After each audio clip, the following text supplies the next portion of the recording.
Então, pessoal, uma boa noite a todos. Para quem não me conhece, né, vai ser o primeiro webinar que está assistindo. Sou o Jefferson, né, estou com vocês na disciplina de sensoramento remoto e cartografia para geoprocessamento. Estive acompanhando, né, o fórum lá, interação suas, bacana, assim, os polos. A grande maioria teve mais de 15 interações lá. E não deu para mim fazer. Eu queria, né, fazer um comentário em cada um das discussões, mas fica complicado pelas, né, nossas demandas de tempo. Mas eu vou estar sempre analisando e lendo, eu leio todos lá, entendeu? Então, acho interessante porque é a única forma que a gente tem de saber como está o andamento da disciplina. Hoje, nós vamos fazer o seguinte: hoje eu vou já inserir uma atividade prática, né? Como eu coloquei aqui no conteúdo programático, que é o seguinte: no primeiro momento, né, das 7 horas e às 7h15, esses 15 minutos que eu espero fazer no prazo, né, nós vamos estar vendo a teoria sobre a radiação eletromagnética e o comportamento espectral, né?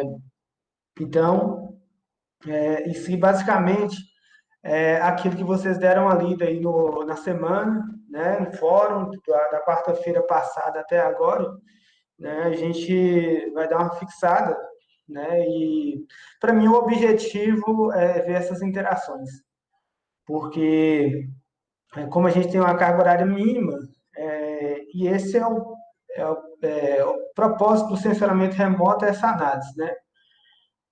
Então, nós vamos começar a fazer ela hoje. Além da teoria, eu espero fazer com vocês hoje, esse inicial, o cálculo de NDVI no QGIS. Eu percebo que tem muita gente aí que talvez já fez o cálculo, faz em outros softwares, né? E já tem então um domínio, talvez, né? Mas, como um todo, a gente tem que, né, pensar no curso, na aplicabilidade, assim, geral. Eu li lá também sobre, né, em algumas discussões, o pessoal falando sobre o artigo lá, o artigo sobre o cálculo de NDVI, né, lá para o município de Toledo, né, no Paraná, e, e levantando várias ideias, né, e também de até umas críticas, né. Na realidade, o artigo realmente ele é bem simples e eu selecionei ele porque primeiro ah, os autores fazem, né, toda a implementação da base de dados do QGIS. E, além disso, realmente tem alguns erros, tem algumas coisas lá estranhas, né?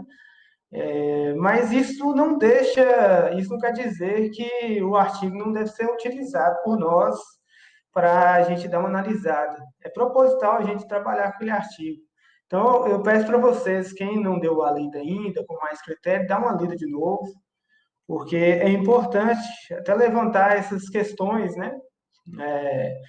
Né, quer dizer que é um artigo científico e todo artigo científico ele é o primor, né? Pelo contrário, aqui no Brasil a gente tem muito trabalho também que fica além da qualidade, né? Mas isso é bom para a gente estar crescendo, né? Junto com as outras pessoas, isso é bom também para vocês, né, que trabalham na área, que vão produzir também. Então, é interessante dar uma lida no artigo lá. Então, eu vou fazer o cálculo de NDVI, basicamente, utilizando a apostila que a gente tem de orientação, né, para fazer aquela atividade prática do QGIS. Então, aqui de 7h15 a 7h30. Depois nós vamos para orientações para atividade aplicada e o Fórum 2, 7h30 a 7h40. E dúvidas e sugestões, aí eu espero que vocês já estejam anotando, né, ou anotaram de antecedência. Nós vamos estar tirando aí a partir das 7h40, beleza? Então, vamos começar com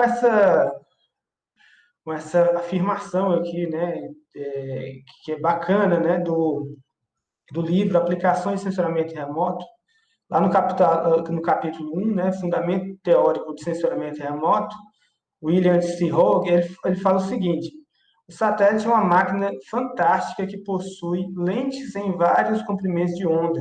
eletromagnética e vigia cada pedaço do planeta Terra para informar rapidamente e minuciosamente o que está acontecendo nele, em altitude de 822 quilômetros, e em uma velocidade que demora de 101,4 minutos para circular o globo terrestre de um polo ao outro de uma vez.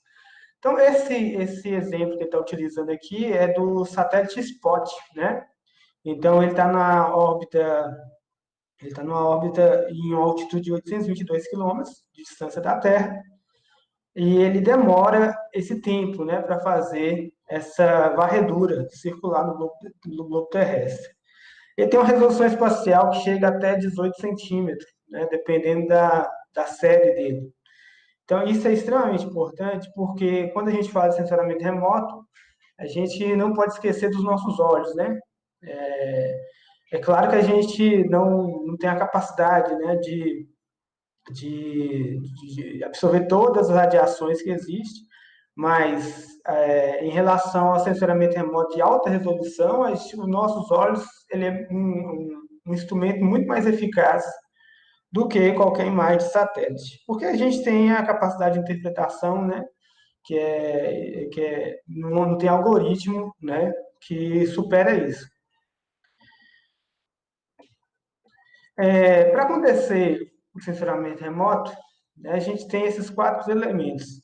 A gente precisa da fonte, do sensor, do alvo e da radiação eletromagnética, né? A fonte aí, no caso, seria o Sol, ou se for um sensor ativo, né? Se fosse um sensor ativo, ele gera a sua própria energia. Mas aqui, né, a gente está trabalhando e vamos trabalhar nesse período, né, dessas 4 semanas, com um satélite que utiliza a fonte advinda, né, a fonte advinda do Sol. O sensor, basicamente, a gente pode trabalhar com, igual pedir para vocês fazerem a atividade, né, eu acredito que vocês já pesquisaram, então vocês têm aí acesso ao Landsat, né, uma série de satélites do Landsat disponível, tem o Sentinel, né, então são os mais comuns hoje, de forma gratuita e de qualidade, são satélites de média resolução espacial. Então, o satélite carrega um sensor, né? Hoje nós vamos estar fazendo uma atividade com sensor OLI, né? Ele, né, ele é muito espectral, a gente vai depois fazer uma caracterização, tem uma atividade lá, acho que é no Fórum 13, não sei, para defender um desses satélites. E o que acontece? O satélite carrega esse sensor e ele permite, né, interagir com a radiação eletromagnética e o alvo da superfície terrestre. Então, o Sol como fonte, o sensor que faz a varredura, né, o sensor acoplado em um satélite que faz a varredura da superfície terrestre, e essa interação toda acontece de forma contínua, né? Então, além disso aqui, a gente tem também os problemas, que seria a atmosfera, né? Eu estava lendo até um comentário lá de um cursista, ele falando o seguinte, que mesmo com a tecnologia que a gente tem atual, a gente não consegue captar todos os espectros da radiação eletromagnética. Mas realmente o sensoramento remoto para essa finalidade, ele não objetiva captar todas as radiações. Então ele é já preparado aqui, né, na Terra, já é estudado para captar a radiação eletromagnética numa faixa para um determinado objetivo, que é o estudo do caso sensor Landsat aí do OLE trabalhar com mapeamento de coberturas terrestres, né? Então ele não faz um outro, ele não tem um outro objetivo, né? Para acontecer, né, o sensoramento remoto, a gente também tem as fases, né? A gente divide em duas fases, que é a aquisição de dados e a análise de dados. Então, para aquisição, a gente precisa da fonte, que é o Sol, né?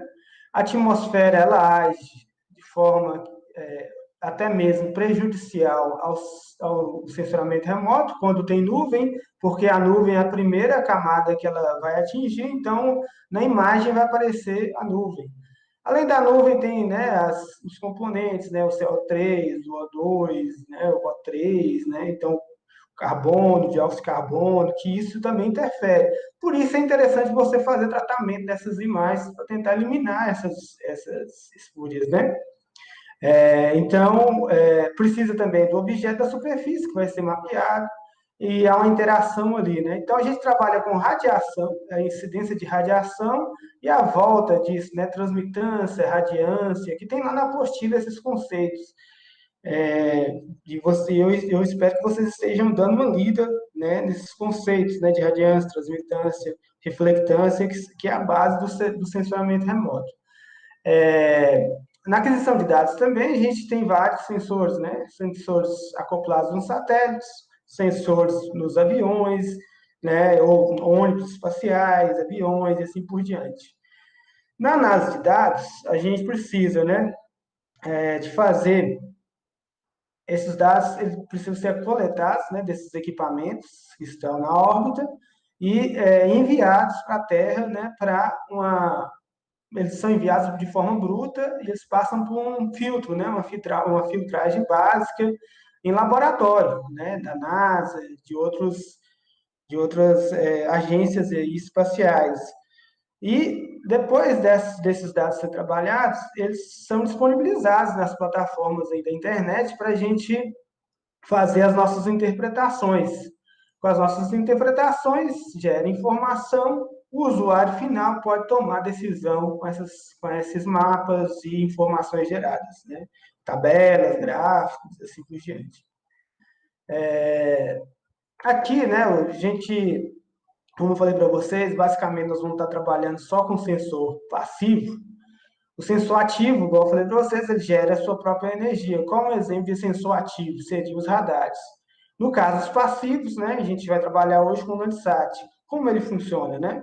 Então, ele precisa da fonte, que seria o Sol, que é o Sol, né? Fonte, o aqui, que é a fonte de energia ou iluminação.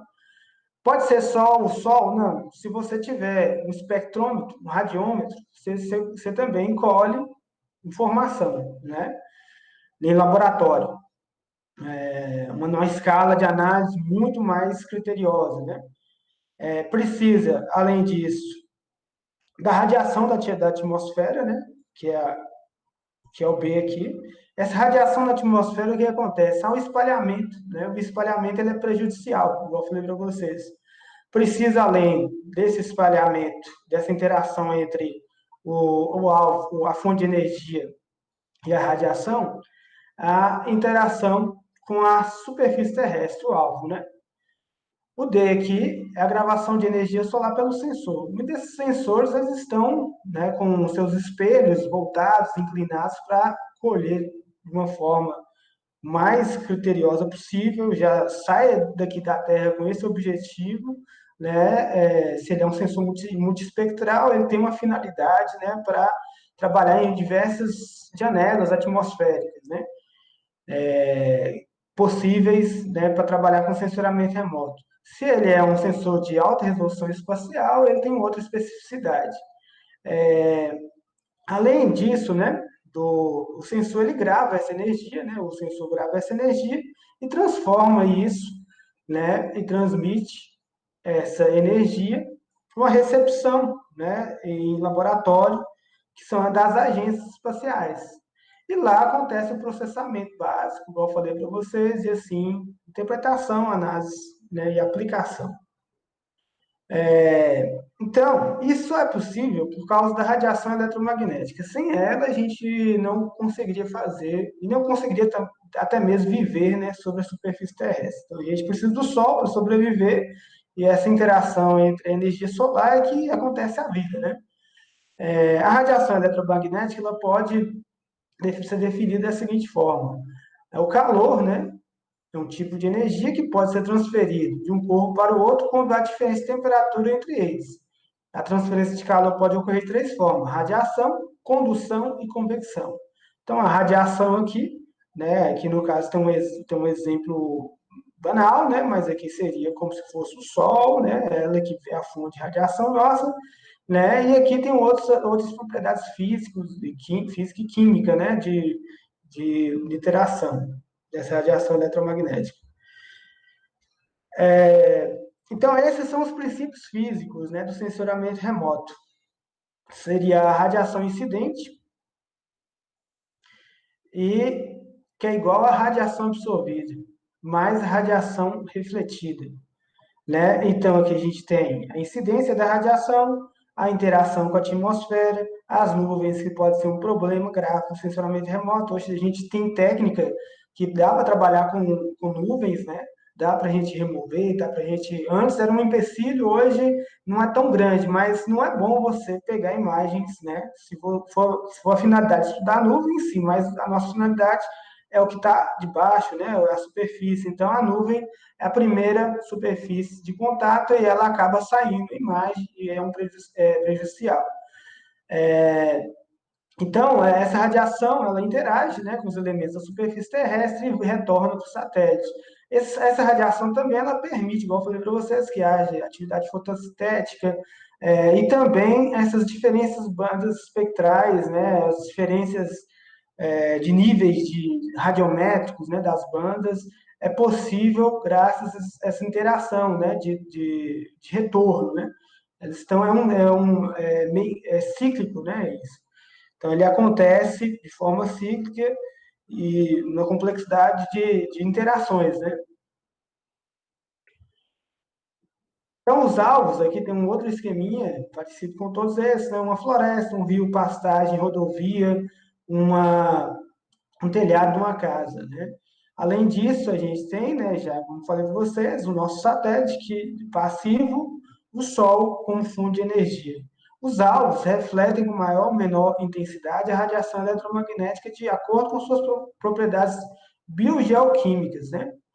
Então, de acordo com essas propriedades, a gente tem a diferenciação e consegue fazer a nossa interpretação visual de uma imagem, né? Através de uma composição, você consegue identificar o que é uma floresta, o que é uma pastagem, o que é um canal de rio, o que é uma área de solo degradado, ou um solo exposto, ou até mesmo um telhado de uma casa, né? Dependendo da resolução desse equipamento. E assim, uma floresta que absorve energia para a realização da fotossíntese refletirá menos radiação eletromagnética do que uma área de solo arenoso exposto, né? Então, a fotossíntese, a vegetação aproveita, né, a radiação para fazer sua atividade de vida, né, fotossintética, então ela absorve um pouco dessa radiação. Então, ela vai ter uma resposta espectral muito diferenciada de um solo exposto. Aqui, só olhar o horário aqui. Ó, passamos já. Aqui, né, é um espectro eletromagnético. Então, o que acontece aqui nessa interação aqui? O que a gente tem que entender, né? A gente precisa, né, que para que isso ocorra, dos comprimentos de onda, né, e as frequências. Então, você tem aqui a onda de rádio, são ondas de comprimentos mais largos e baixa frequência. E assim por diante, rádio, micro-ondas, até chegar no infravermelho, né, e visível, até chegar essa parte aqui, ó, né, ela é mapeada, entre aspas, aí, pelos satélites. Então, os satélites passivos e ativos estão agindo nessa área, né? A radiação ultravioleta, raios-x, raios gamas é absorvida pela atmosfera, né? Isso é bom para a gente, né? Porque se uma radiação ultravioleta entra em contato conosco, a gente não ia, né? A gente ia ter muitos problemas aí de saúde. Então, quanto menor o comprimento de onda, mais queima, né? Então, quer dizer, né, maior frequência, maior a sua atividade, né?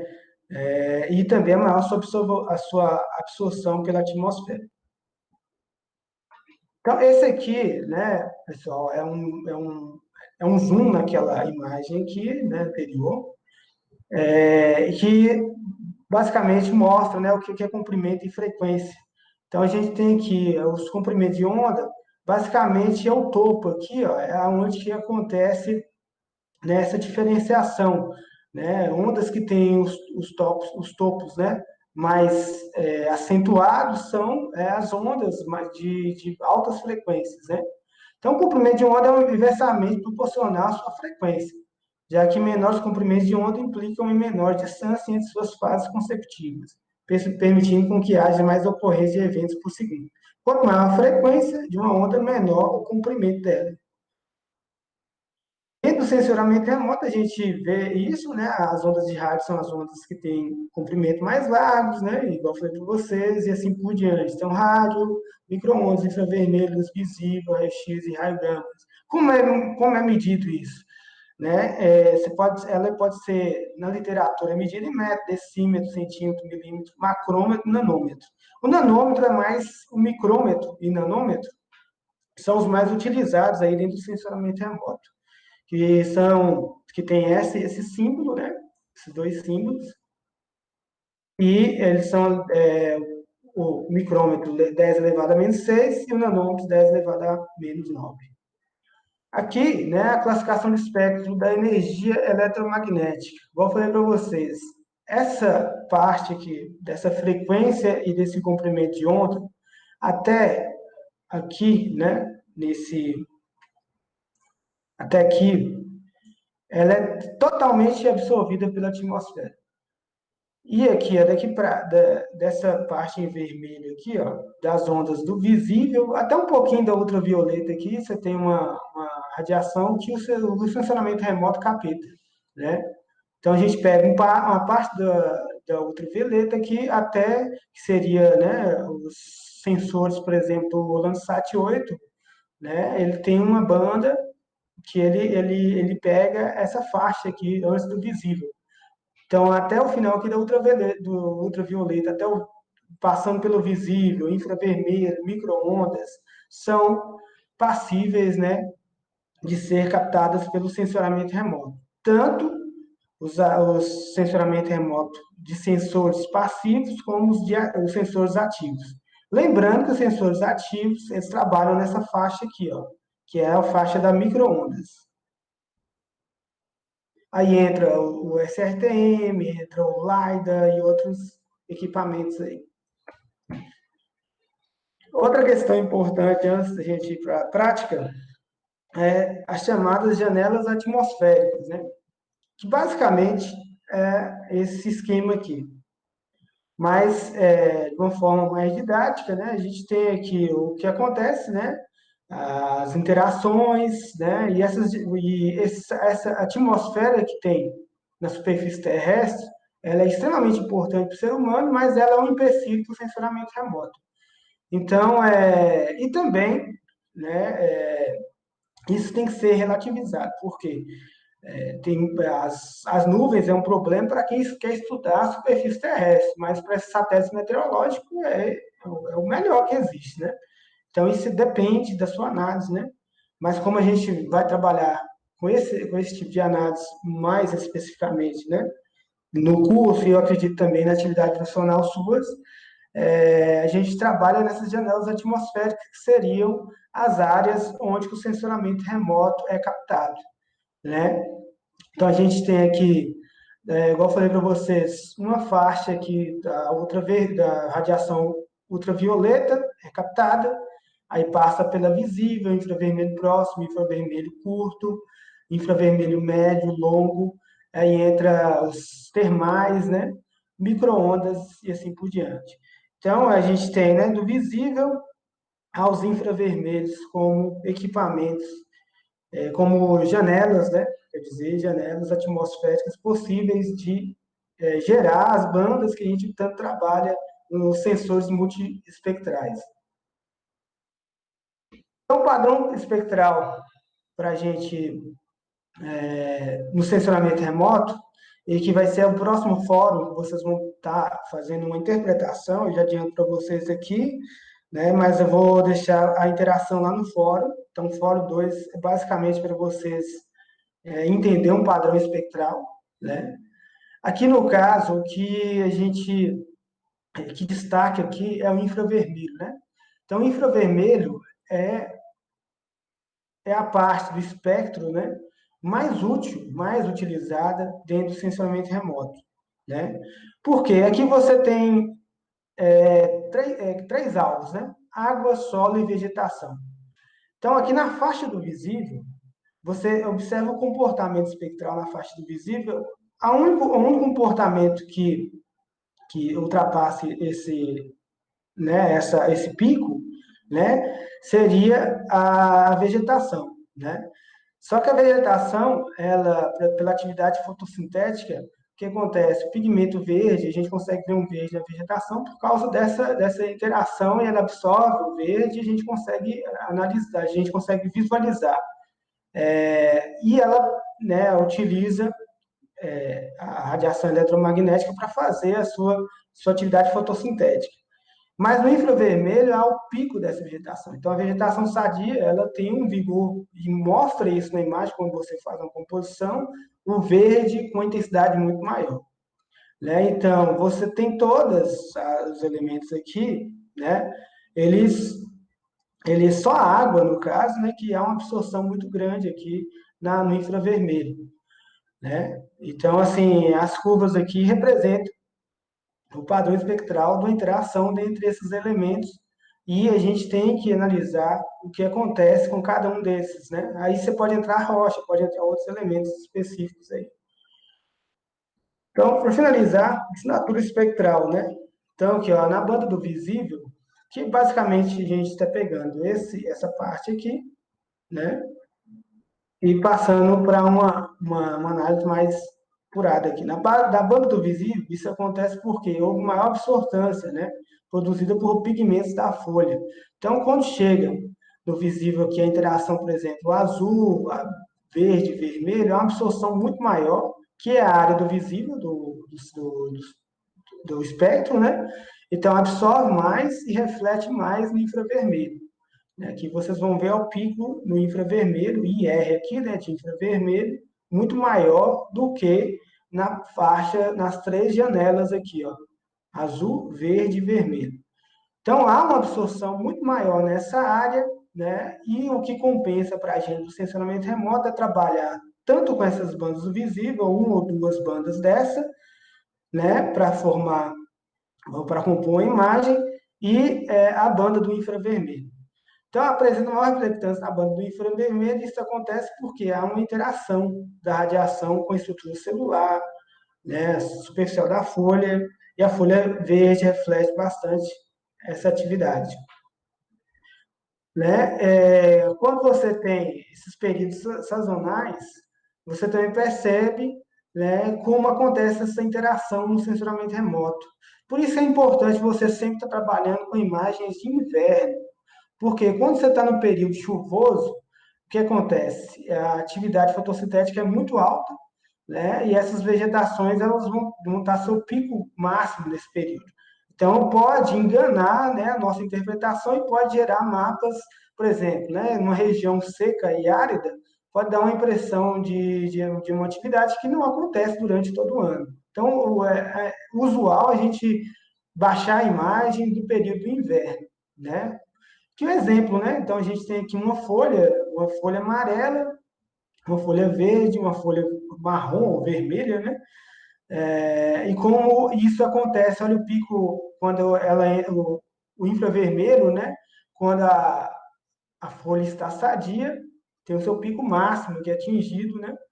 Por causa dessa interação, a reflexão, o índice de reflexão dela é bem maior, tanto quando ela está no período, né, fotossintético, por exemplo, no período chuvoso, e também como ela passa a ficar mais amarelada. Isso aí acontece por quê? Porque, né, a reflectância, no caso, a radiação dela reflete maior. Ela não absorve, né, a energia.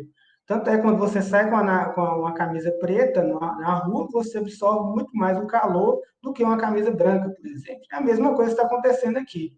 Né? Então, reflete muito mais quando tem a fotossíntese e também quando ela está perdendo um pouco da sua atividade fotossintética. Quando ela perde totalmente e morre, né, o infravermelho também acontece o inverso, né? Decai. Então vamos lá, pessoal, para a prática. Acabei indo muito mais aqui, né? Mas acho que vai dar certo. Pessoal, então, o que acontece? Eu recebi muitos contatos sobre o pessoal que baixou o software, né? E não conseguiu executar. Então, esse software, basicamente, ele, ele é executável. Eu falei para vocês, você não precisa instalar ele na máquina. Você só vai pegar, descompactar. Ao descompactar, vai ter essa pasta aqui, ó, QGIS 3.4.11 64 bits. Você vai clicar uma vez sobre ela, ou duas vezes, para abrir, né, no caso, e vai acessar esse aqui, ó, esse arquivo, QGIS.bat. Né? As outras pastas você não precisa abrir. Se você abrir aqui, você não vai conseguir acessar o software, por exemplo, por nenhum desses aplicativos. O aplicativo que vocês têm que clicar é esse QGIS.bat. No e-mail da turma, eu enviei, além do software, eu enviei um passo a passo lá. Né? Se você tiver uma dúvida, é só seguir o passo a passo. Então, clica duas vezes sobre ele e aguarde. Vai aparecer essa janela preta aqui, ela some, tem equipamentos, tem computadores aí que demoram um pouquinho mais, né? Então, é só aguardar, não precisa ficar clicando várias vezes, não, porque pode atrapalhar o processamento da máquina, né? Enquanto ele abre aqui, então eu espero que vocês entendam isso, não precisam abrir, né, o software por aqui, sim pelo aplicativo .bat, né, aqui ó, propriedades, esse aqui ó, QGIS, né, o arquivo .bat. Então, quando ele tá abrindo aqui, nós vamos adiantar um pouco. Deixa eu ver aqui.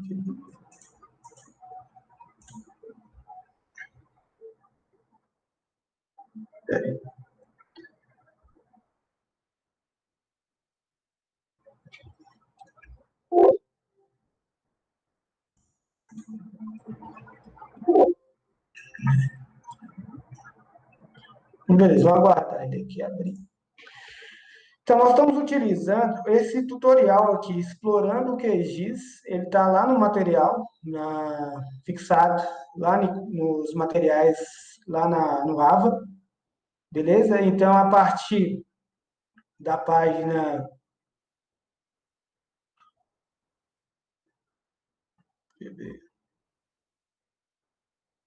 A partir da página 206, a gente tem esse tutorial aqui para fazer um cálculo de NDVI, né?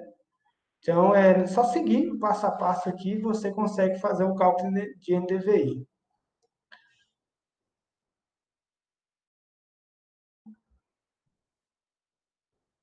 Esperar mais um pouquinho. Eu preferi fazer dessa forma, já para tirar a dúvida aí, né? Eu poderia ter deixado o software aberto aqui, demora um pouco mesmo, mas preferi fazer dessa forma para tirar já a dúvida de como acessar além de vocês baixar, né? Como acessar e executar o software.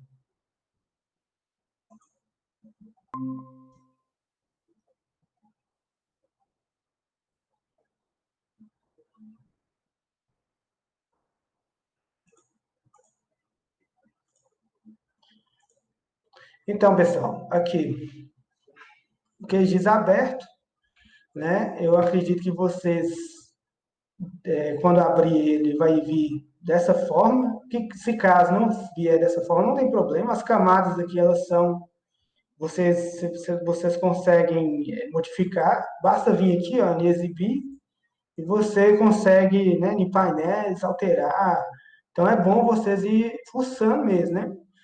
Em uma grande dúvida que surgiu, né, no artigo foi o seguinte: o pessoal lá utilizou o DVI sem fazer o tratamento prévio que a gente utiliza como base, né? A gente transforma os níveis digitais para reflectância. Então, no artigo lá o pessoal já faz direto e nem fala, né? Não sei se eles fizeram, mas a metodologia não leva a crer que eles fizeram isso.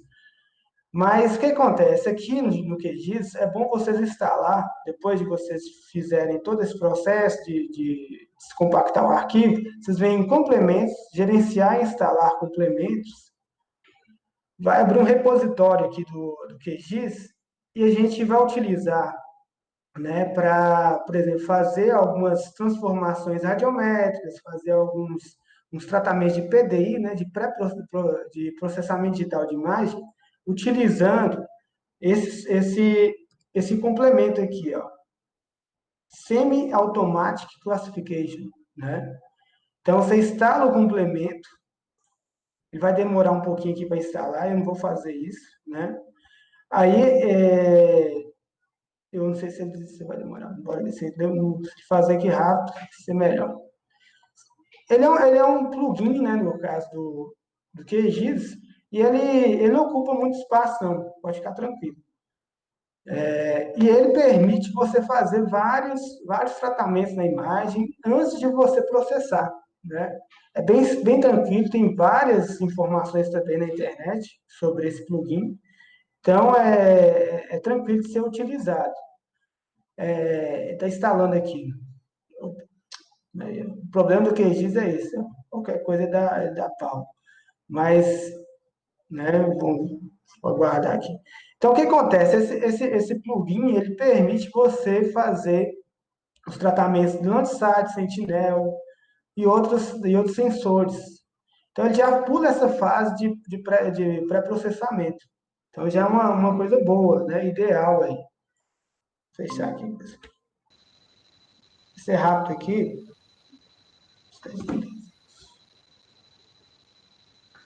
Então, isso aqui foi até bom acontecer, para vocês verem porque tem muita gente que é resistente ao uso do software.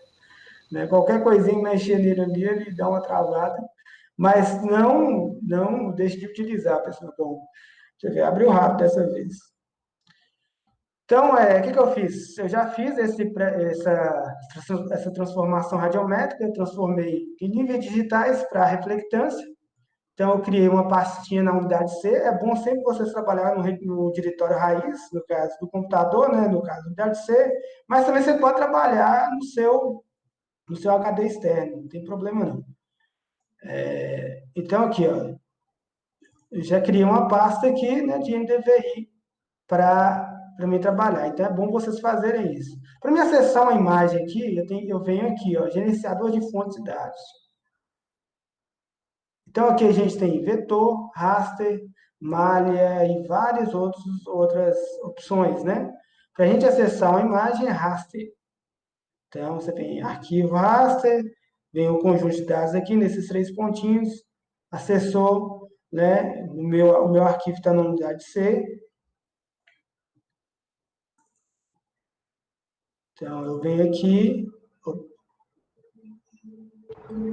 não é isso aqui, isso aí, SRGel, e aqui tá minhas imagens que eu fiz o tratamento. Para mim fazer o NDVI, eu preciso da banda 4 e da banda 5. O que é a banda 4 e a banda 5? Lembrando que esse satélite aqui é o Landsat, o sensor é o OLI, ou OLI, né? E a B4, a banda 4 dele, corresponde à banda vermelha, né? E a banda 5, a infravermelha. Não sei se vocês estão lembrados, né? Para fazer o NDVI, o cálculo é basicamente B4, que seria o infravermelho menos vermelho, dividido por infravermelho mais vermelho. Então, você precisa da banda vermelha, né, na faixa do visível vermelha, e da banda do infravermelho. Adicionou,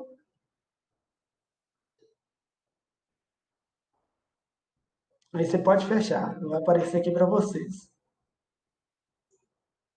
B5 e B4.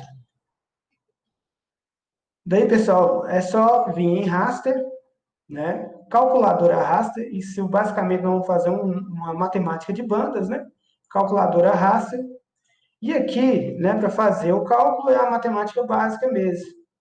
Se é divisão, né? Então eu vou abrir aqui um parênteses, chamar a banda infravermelho, que é a B5, menos a banda vermelha, fechou parênteses, dividido, da divisão, dividido, parênteses, B5, infravermelho, mais vermelha, fecha parênteses. Aí você direciona aqui a camada de saída, não esqueçam disso, ó, você se insere o raster, e aqui você vem para essa janela, para você definir onde você vai salvar o arquivo. Então, salva num local onde que você já definiu, já teve uma pré-definição, viu? É bom organizar os dados, senão você fica perdido. Aí, vou colocar em DVI 2. Salvar, ok. Aí, ele vai calcular para mim. Né? Então, na prática, eu peço para vocês fazerem esse cálculo. Estou fazendo aqui de forma rápida por causa do horário, né? Mas você pode seguir lá o tutorial desse QGIS explorando, você vai atingir o mesmo objetivo que eu estou fazendo aqui agora. Então, gera dessa forma, né? Um negócio estranho, branco, esbranquiçado e preto. A leitura e interpretação dos nossos olhos aqui, ela não é interessante, né? Então, é bom a gente sempre dar cores, né? Para esse arquivo aqui. Então, como você faz isso no QGIS? Botão direito, propriedade, você vem em simbologia, o tipo de renderização, você está renderizando, criando uma cor, uma nova forma de saída, né? Você pode colocar a banda simples, falsa cor. Aqui, o gradiente de cores, você pode escolher de vermelho, de verde para vermelho, né? Uma cor quente para uma cor fria para uma cor quente, ou pode escolher, né? Essa daqui também, ó, que é legal, espectral. Só lembrar de inverter. No caso, como vocês sabem, né, quanto mais próximo a menos, menos um, né, áreas têm uma capacidade degradativa maior. E quanto mais próximo de um, é a área mais com vigor vegetativo. Então, vem aqui, inverte o gradiente, né, e aplica.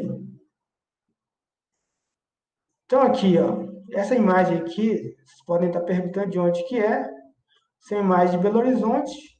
Aqui é o aeroporto da Pampulha. Aqui é a Pampulha, aqui é o Mineirão. Então, assim, as imagens mais na cor vermelha, né, são nesse gradiente que a gente utilizou, são as imagens com vigor vegetativo, as áreas, os alvos, desculpa, com vigor vegetativo. Enquanto que as áreas mais esbranquiçadas são as áreas mais degradadas, ou áreas que não têm cobertura vegetal. Beleza? Então, a prática é essa. Então é isso, pessoal.